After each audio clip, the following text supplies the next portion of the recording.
আজকের ক্লাসে আমরা দ্বাদশ শ্রেণীর তৃতীয় সেমিস্টারের কারবারি সমীক্ষার একেবারে প্রথম অধ্যায় ব্যবস্থাপনার অর্থ ও ধারণার প্রথম পর্ব নিয়ে চলে এসেছি।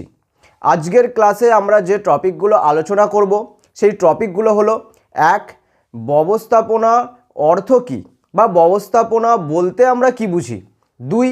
ব্যবস্থাপনার বিভিন্ন ধরনের সংজ্ঞা, যার মধ্যে আমরা ব্যবস্থাপনার হেনরি ফেওলের সংজ্ঞা, এফডব্লিউ টেলরের সংজ্ঞা, লরেন্স এ অ্যাপলির সংজ্ঞা, বিভিন্ন ধরনের যে ব্যবস্থাপক রয়েছে তাদের সংজ্ঞাগুলো একটু করে আলোচনা করব। এর সাথে আমরা আর যে বিষয়ে আলোচনা করব সেটি হলো ব্যবস্থাপনার বৈশিষ্ট্য। তো এই তিনটে টপিক নিয়ে আজকের ক্লাসটা আমরা শুরু করছি। ক্লাসটা শুরু করার আগে তোমাদেরকে বলে রাখি, যারা এখনও আমাদের হোয়াটসঅ্যাপে জয়েন হওনি তারা অবশ্যই হোয়াটসঅ্যাপে জয়েন হয়ে নিও।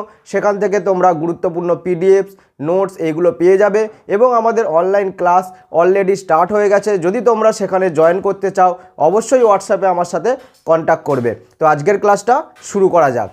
তো প্রথমেই যেটা আমরা আলোচনা করব সেটা হচ্ছে ম্যানেজমেন্ট বা ব্যবস্থাপনা নিয়ে। ঠিক আছে, যে আমরা সাধারণ অর্থে ম্যানেজমেন্ট বা ব্যবস্থাপনা বিষয়টা আমরা কি বুঝি। ঠিক আছে, একেবারে সহজ সরলভাবে যদি তোমাদেরকে বলি, ধরো কোনো জায়গায় ABC তিনজন মিলে বা দলবদ্ধভাবে কোনো কাজ করছে, ঠিক আছে, তিনজনে মিলে কি করছে, যে কোনো একটা কাজ করছে। ধরো ডি এর জন্মদিন পালন করছে। কার? ডি এর জন্মদিন পালন করছে। ঠিক আছে, তাহলে তিনজন মিলে কি করছে, একটা দলবদ্ধভাবে কাজ করছে। এবার এই জন্মদিন বা এই কাজটি সফল করার জন্য, ঠিক আছে, এই কাজটি সফল করার জন্য যে প্রক্রিয়ার প্রয়োজন হবে, যে প্রক্রিয়া অর্থাৎ একটা প্রসেস, যে প্রক্রিয়ার প্রয়োজন হবে সেই প্রক্রিয়াটাকে আমরা বলছি ব্যবস্থাপনা বা ম্যানেজমেন্ট। তাহলে ম্যানেজমেন্ট যদি আমরা বলি তাহলে কি, যেখানে কোনো রকম দলবদ্ধভাবে কাজ হয় সেখানে এই দলবদ্ধভাবে কাজটা সফল করার জন্য যে প্রক্রিয়ার প্রয়োজন হয় সেটাই হচ্ছে আমাদের ব্যবস্থাপনা। অর্থাৎ ABC এই যে দলবদ্ধভাবে ডি এর জন্মদিন পালন করছে, এই জন্মদিনে কে কেক কাটবে, কে হচ্ছে জন্মদিনের ডেকোরেশন করবে অর্থাৎ সমস্ত কিছু সুসজ্জিত করবে, কে হচ্ছে রান্না করবে, কে হচ্ছে বেলুন ফুলাবে, এই বিভিন্ন ধরনের কাজগুলো একত্রিত করে এই জন্মদিনটাকে সফলভাবে সার্থক রূপ দেবে। তাহলে এই প্রক্রিয়াটার নাম হচ্ছে ব্যবস্থাপনা। আর এই ব্যবস্থাপনার কিন্তু উৎপত্তি সেই আদিম যুগ থেকে রয়েছে। সেই সময় হয়তো ব্যবস্থাপনা সম্পর্কটা বা ব্যবস্থাপনা যে ওয়ার্ডটা, সেই ওয়ার্ডটা হয়তো আবিষ্কার হয়নি, কিন্তু এই ব্যবস্থাপনা বিষয়টা আদিম যুগ থেকেই ছিল।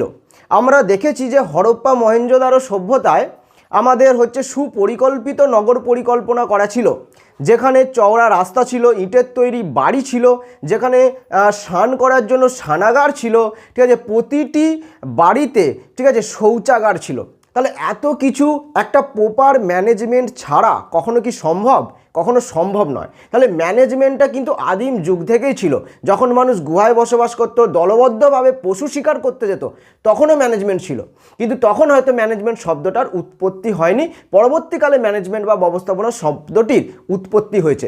এখন এই ব্যবস্থাপনা বা এই শব্দটার আমরা আক্ষরিক অর্থ আমরা বুঝে নেব। ঠিক আছে, কি অর্থ? আক্ষরিক অর্থ। আক্ষরিক অর্থ মানে কি, এখানে যেই অক্ষরগুলো আছে সেই অক্ষরগুলোর মানে কি, ঠিক আছে, এটাকে বলা হয় আক্ষরিক অর্থ। তাহলে এখানে দেখো যে অক্ষরগুলো রয়েছে, সেই অক্ষরগুলোকে যদি আমরা একটু ভেঙে দিই তাহলে কি পাবো? এক তো আমরা পাচ্ছি ম্যানেজ, তারপরে পাচ্ছি আমরা কি মেন, তারপরে আমরা পাচ্ছি টি। এবার টিটাকে বলা হচ্ছে ট্যাক্টফুলি। ঠিক আছে, ট্যাক্টফুলি অর্থাৎ কৌশলের সঙ্গে মানুষকে পরিচালনা করা। ম্যানেজমেন্ট ট্যাক্টফুলি অর্থাৎ কি, কৌশলের সাথে মানুষকে পরিচালনা করা, কৌশলের সঙ্গে মানুষকে পরিচালনা করা। একেই বলা হচ্ছে ব্যবস্থাপনা। তাহলে ব্যবস্থাপনার অর্থটা বা ধারণাটা কি? যে ব্যবস্থাপনা আমাদের আদিম যুগ থেকেই ছিল। বিভিন্ন দলবদ্ধভাবে যদি আমরা কোনো কাজ করি, সেই কাজটাকে সফল করার জন্য যে প্রক্রিয়ার প্রয়োজন হয় সেটাই হচ্ছে আমাদের ব্যবস্থাপনা। যে আমাদের একটা বাড়ি বা কুঁড়েঘর থেকে শুরু করে যদি আমরা কোনো বড় কোম্পানি দেখি, কোনো বড় 10তলা বিল্ডিং দেখি, কোনো একটা রাজ্য চালানো দেখি, কোনো একটা দেশ চালানো দেখি, কোনো একটা স্কুল চালানো দেখি, কোনো একটা হসপিটাল চালানো দেখি, সব জায়গাতেই কিন্তু ব্যবস্থাপনা রয়েছে। অর্থাৎ ব্যবস্থাপনার আক্ষরিক অর্থটাও আমরা জেনে নিলাম যে ম্যানেজমেন্ট ট্যাক্টফুলি, অর্থাৎ কৌশলের সঙ্গে মানুষকে পরিচালনা করা। এই হচ্ছে ব্যবস্থাপনার হচ্ছে অর্থ বা ধারণা। এবার আমরা চলে যাব যে ব্যবস্থাপনার সংজ্ঞা, অর্থাৎ ব্যবস্থাপনাকে যদি পরীক্ষায় পড়ে, দেখো এখানে কি হবে, পরীক্ষায় আমাদের এমসিকিউ পড়বে, 4টে করে অপশান থাকবে। তো এখান থেকে ছোট ছোট প্রশ্নগুলো আমাদেরকে কিন্তু লাইন বাই লাইন মুখস্থ করে রাখতে হবে। তাহলে এবারে আমরা চলে যাব ব্যবস্থাপনার বিভিন্ন ধরনের সংজ্ঞা নিয়ে। ঠিক আছে, ব্যবস্থাপনার বিভিন্ন ধরনের সংজ্ঞা নিয়ে। তাহলে এবারে যেটা আমরা আলোচনা করব সেইটা হচ্ছে ম্যানেজমেন্ট বা ব্যবস্থাপনার সংজ্ঞা। যে ব্যবস্থাপনা কাকে বলে? দেখো, ব্যবস্থাপনার সংজ্ঞা যখনই আমরা আলোচনা করব তখনই আমাদের বেশ কিছু ব্যবস্থাপকবিদদের নাম আমাদেরকে জানতে হবে।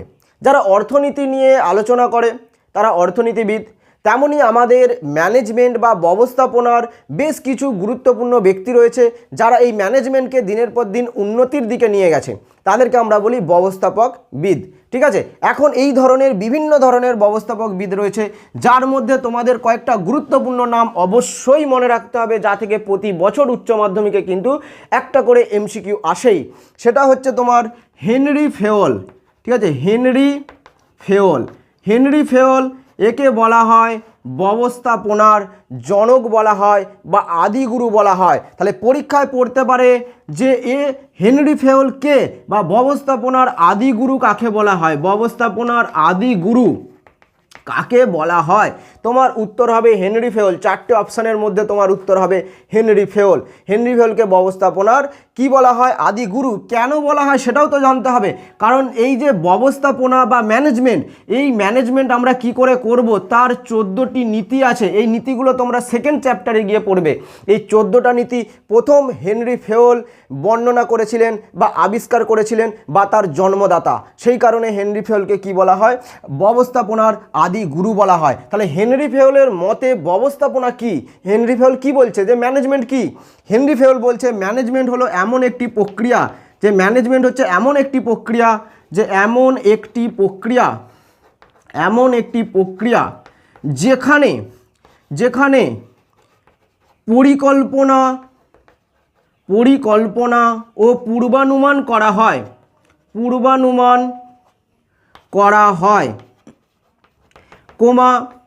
সংগঠন গড়ে তোলা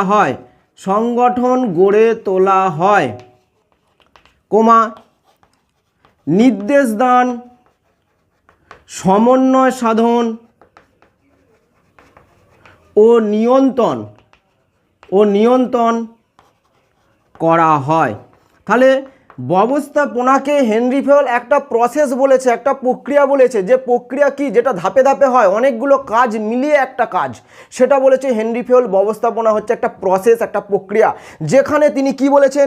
যেখানে পরিকল্পনা ও পূর্বানুমান করা হয়। তাহলে 1 নম্বর কাজ তিনি বলেছেন পরিকল্পনা ও পূর্বানুমান করা হয়। 2 নম্বর সংগঠন গড়ে তোলা হয়। 3 নম্বর নির্দেশ দান বা আদেশ দান দেওয়া হয়। 4 নম্বর সমন্বয় সাধন। 5 নম্বর নিয়ন্ত্রণ করা যায়। অর্থাৎ এই 5টা কাজের সমন্বয় হিসাবে হেনরি ফেওল ব্যবস্থাপনাকে দেখেছেন। এটা কিন্তু মনে রাখবে, অবশ্যই এই সংজ্ঞাটা দিয়ে বলবে পরীক্ষায় এটা কার উক্তি? উত্তর হবে হেনরি ফেওলের উক্তি। আচ্ছা, নেক্সট হচ্ছে আমাদের 2 নম্বর মনে রাখতে হবে FW টেলর। ঠিক আছে, অবশ্যই তোমাদেরকে মনে রাখতে হবে এই FW টেলরকে, কারণ পরীক্ষার সময় বারবার তোমাদের আসবে FW টেলর। ঠিক আছে, FW টেলর আসলে কে, এবং FW টেলরের মতে ব্যবস্থাপনা কাকে বলে? যে FW টেলরকে বলা হয়, মনে রাখবে, বৈজ্ঞানিক ব্যবস্থাপনার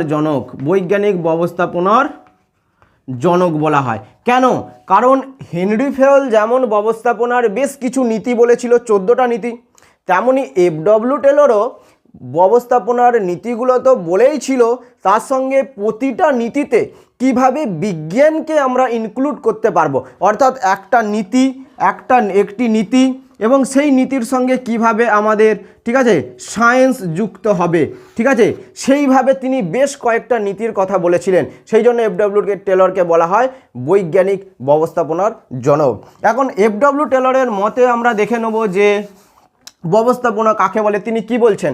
তিনি বলছেন ব্যবস্থাপনা হলো এমন একটি কলা, ব্যবস্থাপনা হলো এমন একটি কলা যার সাহায্যে তুমি কি করতে চাও তা অত্যন্ত সহজ উপায়ে জানা যায়, অত্যন্ত সহজ উপায়ে জানা যায়। এই সংজ্ঞাটা তোমরা মনে রাখবে, এই সংজ্ঞা তুলে তোমাদের প্রশ্ন দেবে যে ব্যবস্থাপনা হলো এমন একটি কলা যার সাহায্যে তুমি কি করতে চাও সেটা অত্যন্ত সহজ উপায়ে জানা যায়। এটা কে বলেছেন? 4টে অপশান থাকবে, অপশান থেকে তোমার উত্তর হবে অবশ্যই এফডব্লিউ টেলর।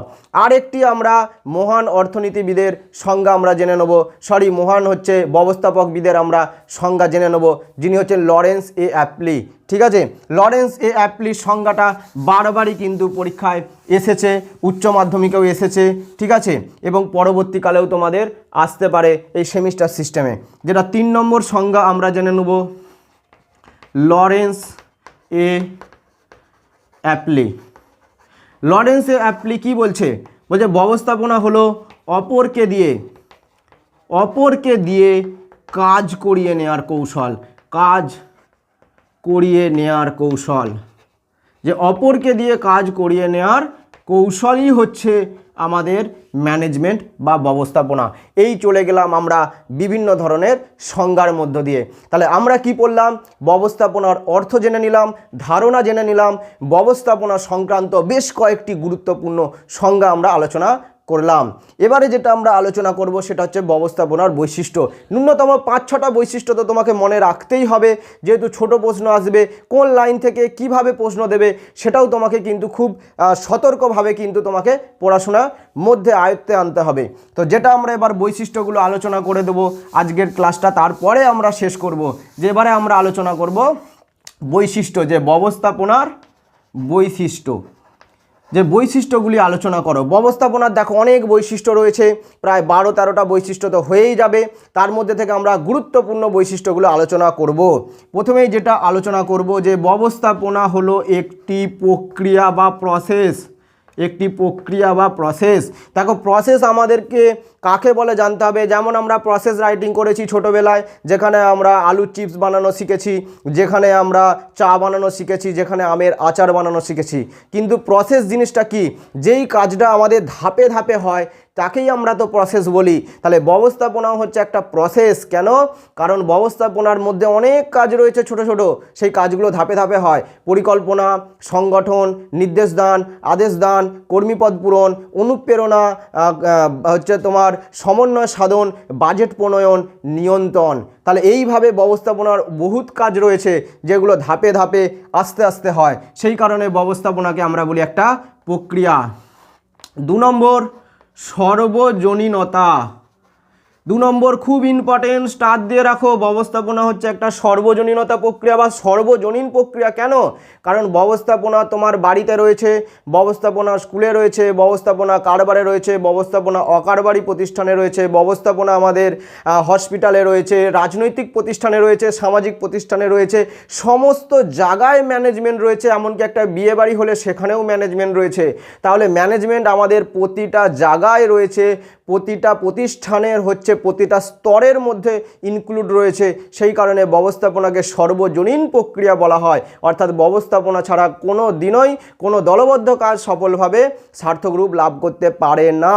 সেই কারণে ব্যবস্থাপনাকে সর্বজনীনতা বলা হয়। 3 নম্বরটাও স্টার দিয়ে রাখো, বারবার পরীক্ষায় এসেছে, কলা ও বিজ্ঞান। যে ব্যবস্থাপনা হচ্ছে কলা ও বিজ্ঞানের সমন্বয়। ঠিক আছে, এইটা বারবার কিন্তু তোমাদের পরীক্ষায় দেবে যে ব্যবস্থাপনা হচ্ছে কলা বিজ্ঞান, কলা না বিজ্ঞান না উভয়ই। ঠিক আছে, এবং কোনোটিই নয়, 4টে অপশান থাকবে। তোমার উত্তর একেবারে হবে দেখা মাত্রই কলা ও বিজ্ঞানের সমন্বয়। তাহলে ব্যবস্থাপনা কি? কলা ও বিজ্ঞানের সমন্বয়। কেন? কারণ ব্যবস্থাপনার মধ্যে যে জ্ঞান রয়েছে সেই জ্ঞানগুলো আমাদেরকে আয়ত্ত করতে হয়, ঠিক আছে? সেই জ্ঞানগুলো পরীক্ষা নিরীক্ষার মাধ্যমে রীতিনীতিগুলো আবিষ্কার হয়েছে, সেই কারণে একে বলা হয় বিজ্ঞান। আর যদি আমরা বলি হচ্ছে এটি কলা, কেন? কারণ ব্যবস্থাপনার যে জ্ঞানগুলো রয়েছে সেগুলো আমরা বাস্তবে প্রয়োগ করতে পারি, সেই কারণে একে বলা হয় কলা। তাহলে এর মধ্যে বিজ্ঞান এবং কলা দুটোরই বৈশিষ্ট্য আছে, অর্থাৎ পরীক্ষা নিরীক্ষা করে পাওয়া গেছে যে তত্ত্বগুলো সেগুলো আমাদেরকে অর্জন করতে হবে, সেটা হচ্ছে বিজ্ঞান। আর সেটাকে আমরা কি করব? বাস্তবে প্রয়োগ করতে পারবো, সেই জন্য তাকে কি বলা হচ্ছে? কলা বলা হচ্ছে, ঠিক আছে? 4 নম্বর, গতিশীলতা বা ধারাবাহিকতা। ধারাবাহিকতা, যে ব্যবস্থাপনা হচ্ছে গতিশীল প্রক্রিয়া বা ধারাবাহিক প্রক্রিয়া। কেন? কারণ ব্যবস্থাপনা চলতেই থাকবে চলতেই থাকবে চলতেই থাকবে। আমরা ভৌতবিজ্ঞানে কি পড়েছিলাম? যে বস্তু স্থির তার মধ্যে স্থিতিশীলতা আছে, আর যে বস্তু চলতেই থাকবে চলমান তার মধ্যে রয়েছে গতিশীলতা। অর্থাৎ ব্যবস্থাপনা হচ্ছে একটা গতিশীল প্রক্রিয়া। ব্যবস্থাপনার কাজ কোনোদিন শেষ হবে না। একটা স্কুল যতদিন চলবে ততদিন কিন্তু তার মধ্যে ম্যানেজমেন্ট থাকবে। যেদিন স্কুলটা বন্ধ হয়ে যাবে সেদিন কিন্তু ম্যানেজমেন্ট বন্ধ হয়ে যাবে। তাহলে আমরা কি বুঝতে পারছি? একটা প্রতিষ্ঠান যতদিন চালু থাকবে চলমান থাকবে ব্যবস্থাপনা ততদিন গতিশীল, ততদিন ধারাবাহিকভাবে চলতেই থাকবে চলতেই থাকবে। 5 নম্বর, ব্যবস্থাপনা হচ্ছে 8টা এম এর সমন্বয় বা বিভিন্ন উপাদানের সমন্বয়। বিভিন্ন উপাদানের সমন্বয়, এখানেই তোমাদেরকে কিন্তু একটা গুরুত্বপূর্ণ পয়েন্ট মনে রাখতে হবে, এক প্রকার মুখস্থ বলতে পারো যে 8টা এম কি। যে উপাদান মানে কি? ধরো কোনো একটা কাজ করতে গেলে বেশ কিছু উপাদান লাগে, যেমন আমরা অর্থনীতিতে দেখেছি জমি সম মূলধন সংগঠন, 4টে উপাদান লাগে। তেমনই আরও কিছু উপাদান আছে, যন্ত্রপাতি রয়েছে, মেশিন মানে যেটাকে আমরা ইংরেজিতে বলছি মেশিন, ম্যান পাওয়ার রয়েছে, বিভিন্ন আরও উপাদান রয়েছে। তেমনই ব্যবস্থাপনা হচ্ছে এরকম 8টা এম নিয়ে তৈরি, অর্থাৎ বিভিন্ন উপাদানকে এক জায়গায় আনলে যেটা পাওয়া যায় সেটা হচ্ছে ব্যবস্থাপনা। এই 8টা এম কি? এই 8টা এম আমরা এখানে পাশে আলোচনা করব। এই 8টা এম কিন্তু তোমাকে এক প্রকার মুখস্থই রাখতে হবে বলতে গেলে, যে 8টা এম কি। পরীক্ষা অনেক সময় পড়ে যে ব্যবস্থাপনা কটা এম এর সমন্বয়, উত্তর হবে 8টা এম এর সমন্বয়। তাহলে 8টা এম কী কী জানা যাক। এক হচ্ছে ম্যান অর্থাৎ মানুষ, 2 হচ্ছে মেশিন অর্থাৎ যন্ত্রপাতি, 3 হচ্ছে মার্কেট অর্থাৎ বাজার, 4 হচ্ছে মেথড অর্থাৎ পদ্ধতি, 5 হচ্ছে মানি অর্থাৎ অর্থ, 6 হচ্ছে মোটিভেশন, 7 হচ্ছে ম্যাটেরিয়ালস বা কাঁচামাল। ম্যাটেরিয়ালস আর ম্যানেজমেন্ট নিজে একটা ম্যানেজমেন্ট। তাহলে এখানে আমরা 8টা এম লিখে দিলাম। ম্যান মানে মানুষ, মেশিন মানে যন্ত্রপাতি, মার্কেট মানে হচ্ছে বাজার, মেথড মানে হচ্ছে পদ্ধতি, মানি মানে হচ্ছে অর্থ, মোটিভ বা মোটিভেশন মানে অনুপ্রেরণা, ম্যাটেরিয়ালস মানে হচ্ছে কাঁচামাল, ম্যানেজমেন্ট মানে ব্যবস্থাপনা। এই 8টা এম নিয়ে তৈরি হচ্ছে আমাদের ব্যবস্থাপনা, ঠিক আছে? এই 5টা গুরুত্বপূর্ণ বৈশিষ্ট্য তোমাদেরকে বলে দিলাম। আরও বৈশিষ্ট্য তো দেয়া যেতেই পারে, যেটা হচ্ছে আমাদের 6 নম্বর, উদ্দেশ্যমুখী প্রক্রিয়া। উদ্দেশ্যমুখী প্রক্রিয়া বা উদ্দেশ্যমুখীনতা। কেন? কারণ দেখো ব্যবস্থাপনা সৃষ্টি হয়েছে আমাদের যে কোনো উদ্দেশ্য পূরণ করার জন্য। আমরা যেটা ভাবছি, যে কাজটা আমরা করতে যাচ্ছি, সেই উদ্দেশ্যটা যেন সঠিকভাবে পূরণ হয়, তার জন্যই ব্যবস্থাপনা রয়েছে। এবং ব্যবস্থাপনা আমাদের সকল উদ্দেশ্যকে পূরণ করতে সাহায্য করে, সেই কারণে ব্যবস্থাপনাকে উদ্দেশ্যমুখী প্রক্রিয়াও বলা হয়ে থাকে। তাহলে এই 6টা বৈশিষ্ট্য তোমরা মনে রাখবে। আরও যদি কিছু ছোটো ছোটো বৈশিষ্ট্য থাকে সেগুলো একটু দেখে নিও, কারণ এমসিকিউতে ছোটো ছোটো লাইন ধরে প্রশ্ন দেবে। এবং আমাদের চ্যাপ্টার শেষ হয়ে গেলে আমরা এই চ্যাপ্টার থেকে কতগুলো ইম্পর্টেন্ট এমসিকিউ রয়েছে বা শর্ট টাইপ প্রশ্ন রয়েছে, সেটা 40টা কি 25টা কি 50টা, সেগুলো আমরা সংক্ষেপে আলোচনা করব। তো আজকের জন্য এতটাই। যাদের ভিডিওটা ভালো লেগেছে অবশ্যই লাইক করে দিও, চ্যানেলে সাবস্ক্রাইব করে নিও। ধন্যবাদ।